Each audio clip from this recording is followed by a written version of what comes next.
What's going on, guys? It's Gendo here, and welcome to episode 28 of For the Love of the Game. Well, after a little bit of a skid, Queen's Park now see themselves in 5th place after taking 17 points through 11 matches. Today we're going to be taking on Forfar, who sit in 4th place, and Clyde, our fierce rivals, currently sitting in 7th.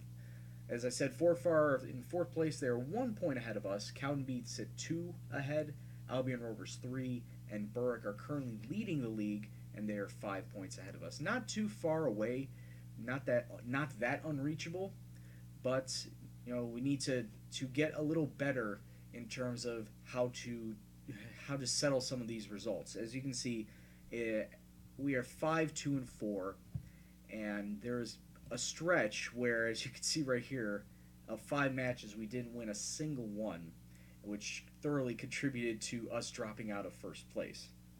But let's go over these results, shall we? After the double live com that was Cowdenbeath and Turf United, we then took on the same Forfar team we're taking on today, and we came to a 4-4 draw. A very nice goal-festy draw. Stephen Davidson coming up with a hat trick. Andy McKinnon also adding to the tally. Forfar were down 4-2 at one point in time, but just 3 minutes later, after we made it 4-2, they got back 1. And then just 15 minutes from time, Forfar knotted it all up. Admittedly, they did have a little better in the shots department. They had 21 to our 11, but just slightly edged us in on target 7 and 6. They did have a little more possession, but ultimately it was the back line that ultimately fatigued and broke down for us, ultimately ending up in that draw. We then took on Berwick and defeated them 2-1 at home. Ryan Waters and Andy McKinnon picking up the goals after Berwick opened up the match with a 5th-minute penalty. Very unlucky there for us, but we were very lucky to come away with a win after just taking 4 shots on target. And then comes the stretch where it was misery compacting upon misery as we lost 4 straight 1-goal games. First, starting off with Clyde, we lost 3-2 away from home. Stephen Davidson picking up both goals. However, Clyde completely outclassed us and outshot us on the day 17-6 with 7-3 on target. We did have more possession, but unfortunately possession in this case wasn't all that great for us, as it didn't lead to much time in front of net. Connor Rennie got himself injured for about 3 weeks after this day. It didn't really help us all that much. As we then took on East Stirlingshire, who I believe are sitting in last place right now, and they beat us 2-1. No, they wouldn't be sitting in last place. I think they're in relegation area, but they beat us 2-1 anyway. As both their goals coming in the first half, we had to scramble for one in the second. Andy McKinnon picking that one up. Relatively even all throughout the match. We were both even on shots and on target. Possession could have done a little bit more, but in the end, defense letting us down once again. We broke the string of losses with a draw versus Dumbarton, a 1-1 draw at home. John Black, the only goal scorer for us, and it was the match tire in the 69th minute. Once again, our opponent outshot us, outheld the ball, just outplayed us completely, and we were really lucky to come away with anything, with any sort of result. This could have easily been a string of 5 straight losses, and the fans and management would have been calling for my head. Hell, they were still calling for my head once we hit our fifth match unwinnable. So let's continue on, shall we? We lost 2-1 away to Albion Rovers. John Black once again being the only goal scorer, and it was a late goal to finally to get us on the board at the very least. Albion Rovers getting both their goals. Well, I guess one in the first, one in the second, and completely outshot us 20-9. 9 shots on target of 5. Starting to become a theme. It's been a theme for the past couple of seasons where we'd lose or draw, and we'd be completely outshot, and we wouldn't have the majority of possession. And same thing here with Cowdenbeath. They beat us 2-1. However, we were off to the fine start as Stephen Davidson got us on in the lead in the 9th minute, and then Cowdenbeath just took advantage of our fatigued defenders as they scored 2 goals to ultimately take away the victory. We then finally got back on target in the league, coming up with 2 straight victories against Morton and Turf United. The one versus Morton, we defeated them 2-1 with Paul Simpson and Danny Kelly, two goal scorers that wouldn't be associated with goal scoring all that much. If you remember Danny Kelly's goal from the first episode, it was that nice all-world goal from about 45 yards out. And then Paul Simpson, midfielder, doesn't really get himself on the score sheet all that much. Maybe an assist here or there, but certainly not goals. Morton then pulled one back in the 57th minute, but ultimately the defense held tight this time around as we were able to make do with the two goals with 8 shots on target. And then finally, the 3-1 away to Turf United victory there as O'Brien, Rennie, and Waters all scoring in the second half. Turf United pulling one back really late doors in the 89th minute. And you can see that O'Brien, that is not the same O'Brien that we have. I will get to that in a little bit. Altogether, even shots throughout, Turf United having a much more possession than us, but ultimately it didn't matter in the end. And then finally, the cup match versus Stenhousemuir. We drew against Stenhousemuir. You remember Stenhousemuir? It's been like 3 seasons since we've seen them. However, they took us out with a really, really late penalty in the 89th minute. It was a 2-2 draw all the way up until that, and Stenhousemuir converting and knocking us out of the Scottish Cup. Really unfortunate. I thought we could have pulled this at least to extra time, but ultimately it was not to be. So out of all the cup competitions, and now we just have the league to focus on. But before we get to those matches, let's go over the transfers, as I told you about a transfer that just came in that scored a goal, and his name is Darren O'Brien. He is a 17-year-old striker that comes from Celtic. He's on loan to us.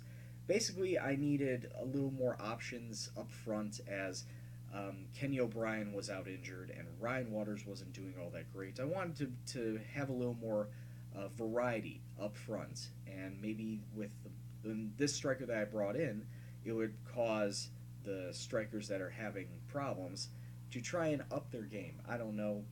It was just a thought.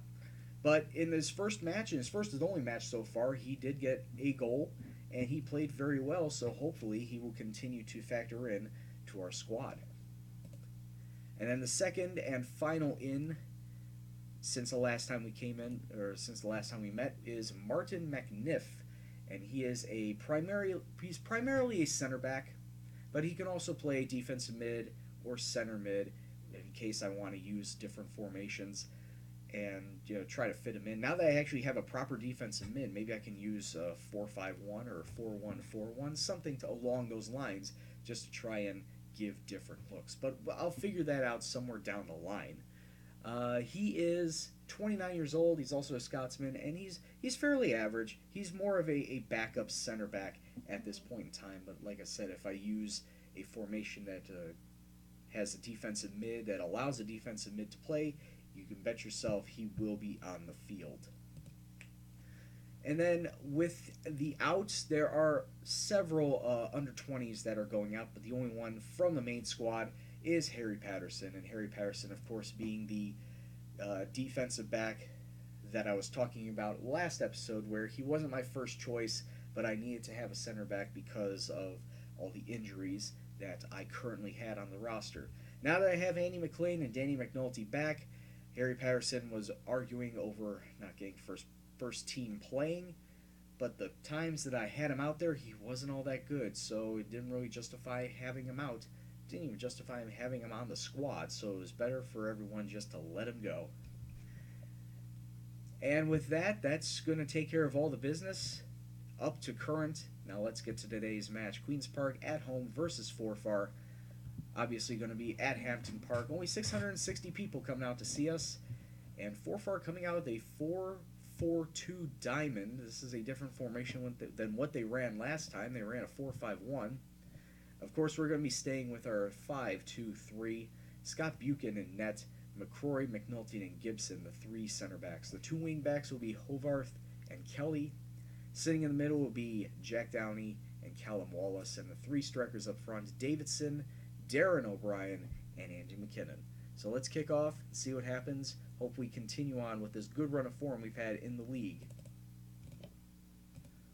Alright, and we kick off. Team talks went fairly well. And here we go. Us, of course, in our black and white hoops. And Forfar coming out in, I guess, teal and blue and black. I don't know. Alright, first minute, we do have an attacking chance, but this could just be the token highlight at the start of the match. Did have a free kick, but now Forfar coming forth with a nice little attack, but that's cut out immediately. So far, not a lot of action going on in this match. Time is just flying by. I just gave a little encouragement to my boys. 27 minutes gone. We do have the ball. Downey throws it through to... Oh, wow. Darren O'Brien bouncing it off the post. That could have been his second goal in as many matches. Unlucky for him. What's unlucky for us now is Forfar look to be coming on an attack of their own. Playing it up the left wing. Nice into the box. Off the post. What are you doing, Buchan? Buchan, it bounced off his back. Almost crossed the goal line. Defensive line with the awareness to get it out of there. But what was going on? Callum Wallace throws it through to Davidson, but nobody's there to pick that up. Close him down. Just before halftime, 2 minutes before halftime, maybe we can get one last attack here. Darren O'Brien trying to find pass. Slings it out to Hovarth. Hovarth throws it forward off the post once again. We do get a corner out of it, but that's 2 chances that we could have had goals there, and they didn't lead to anything. They didn't end up with anything. Absolutely unlucky for us, as I feel we've had the better opportunities throughout this entire match. 9 shots to 6, only 2 of them on target for us, though. Another ball slung forward, but that's going to be another corner, as we're just peppering their penalty area during the end of this first half, but unfortunately nothing comes of it. We go to halftime 0-0. I'm far from pleased because we need to get a goal. Defensively, you could do better. Midfielders, I'm not happy with what you're doing. Defensively, not happy with your finishing. Get out there and get yourself a goal. Second 45, Forfar start with the ball. And this is where we need to continue putting pressure on Forfar. We can't let them do this to us. We can't let them get this deep into our area. Good tackle by Kelly. That should snuff out that highlight. Kelly on the other end. Just a couple minutes later, we get it forward. We try to get it forward. McKinnon trying to pick out a pass, pick out a cross or a shot, but just sails it over the crossbar. Steven Davidson is injured. I hope that is not his foot. I hope his foot is okay. We are going to bring on Ryan Waters. So he can play that role.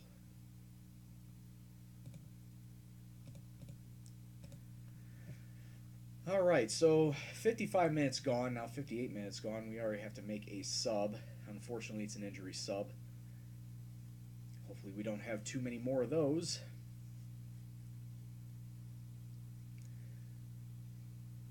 Ball's getting played around the midfield. Not a lot of attacking movement on this side. It's just going back and forth. But Forfar now have themselves an attacking chance. Oh, he cans off the crossbar, but the ball just falls right to him. Stephen Husband, the ball, he just got really lucky. The ball bounced right back to his feet. And it's 1-0 to Forfar. 2 minutes later, we do get a highlight, though. Jack Downey throws it in. Oh, can't. Needs to pick out a better pass than that. Forfar now coming on a counter. Still coming on a counter. We need better tackling. We need better possession at that. Guys falling all over themselves. Can't continue to do that. Off the crossbar. How many times has the ball hit off the woodwork today? Way too many. Now I'm going to make some subs. John Black's coming in for... Kenny O'Brien's going to come in for Darren O'Brien. And in the back line, Andy McLean's coming out for McNulty. So that's all my subs with 20 minutes left to go. Now I just need to tell everyone to push forward. As we need to get a goal now. We need to get a goal just to at least salvage something from this match. But time is flying by. It doesn't look like that's going to happen. Nope. For the last 20 minutes and stoppage time, absolutely nothing happens. And Forfar are going to come out of this game feeling really lucky that they came away with 3 points. It very easily could have ended up 0-0. but a lucky bounce right back to one of their strikers finds itself in the back of the nets, and Forfar are going to come away with this victorious 1-0 whenever this highlight ends. Honestly, there it is, full time. Forfar 1, Queen's Park 0. Very disappointed in everything that the team did. I'm surprised we didn't get a single goal out of it. I'm actually really surprised with how many times we hit the woodwork, we didn't get a single goal out of it. And it does not look like that Stephen Davidson, is injured for all that long. So we're just going to go right into the next match against Clyde. And this is a match where we need to win. We lost to him last time, and we can't lose again to our bitter rivals. Alright, and here we go. Second match. Second home match, too. Queen's Park versus Clyde. And they're going to be coming out with a 4-5-1. Just under 1,000 people coming out to Hampton Park to watch these two rivals clash. And a little bit of changes to our 5-2-3.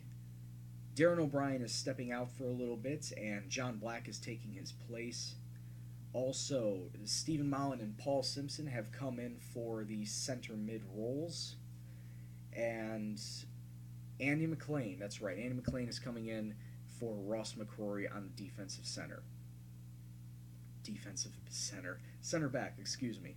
All right, we need to pick up a victory if we want to keep up with promotion playoff places. That's another big thing. We need to stay top 4. All right, and here we go. We're going to stay the same black and white hoops, and Clyde coming out with their solid red and black shorts. They defeated us earlier in the season. We need to get the revenge against them. Not only... Wait, hold on. Early corner. That was Kelly into Gibson. Christian Gibson picking up his first goal of the season.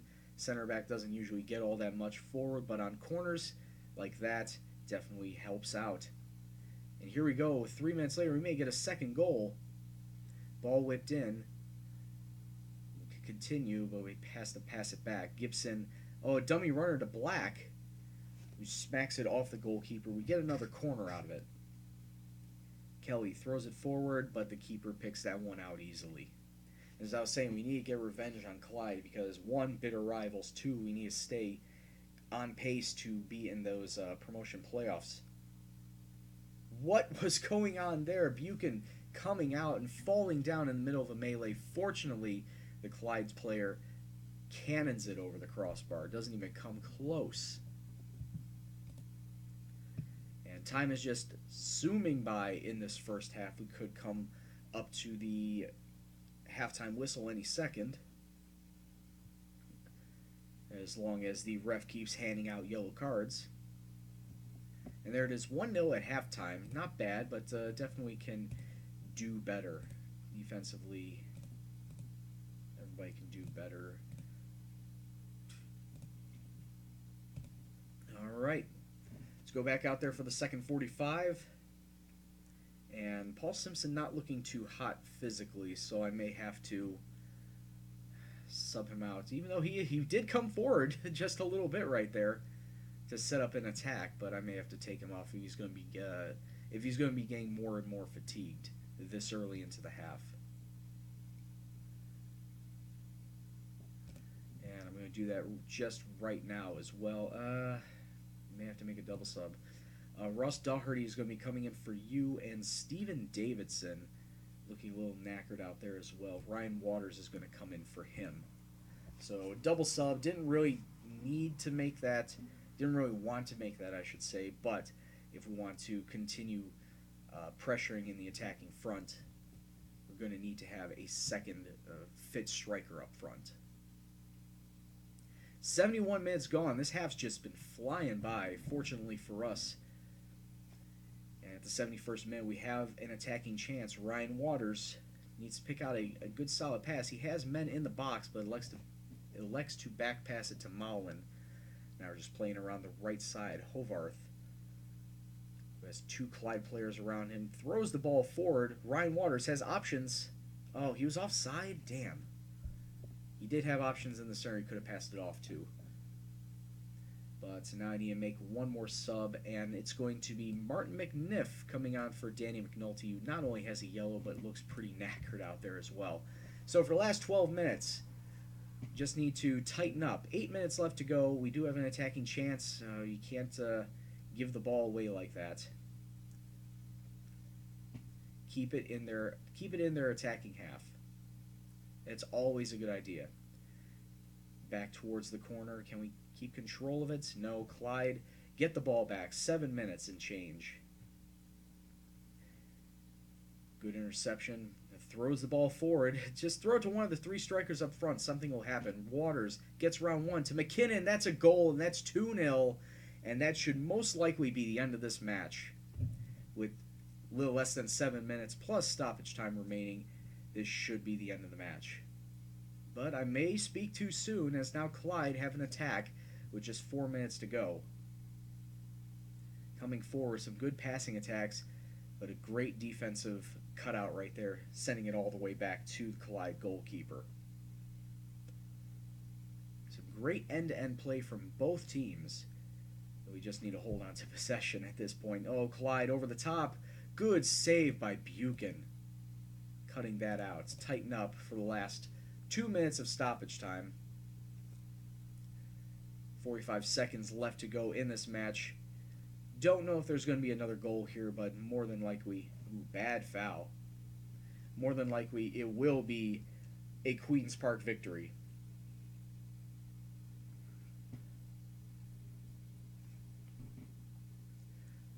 Clyde player getting a yellow card, free kick right on the edge of the box, taken quickly.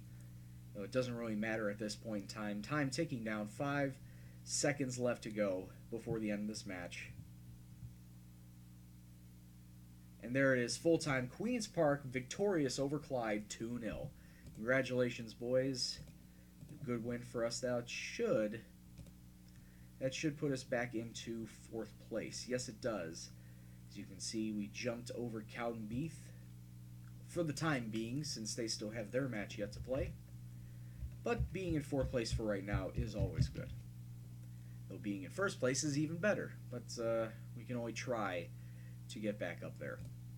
Alright, so now let's take a look at when we're going to be coming back. This should be in another 10 matches, which would be, if we're going off of past experience and past seasons, it would be right around the end of the transfer window. So it would be these 2 matches right here. We're going to come back versus Dumbarton and East Stirlingshire, both home matches.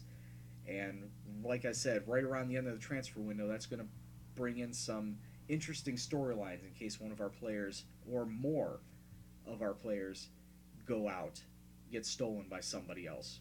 But we'll figure that out, and we'll find out at that time. But until that time, I'd like to thank you very much for watching. If you liked what you saw, please hit the like button, subscribe if you're new, comments, suggestions, questions, anything else, please leave in the comment box below. But as always, this is Gendo, and I'll see you in the next video. Take care, and peace out.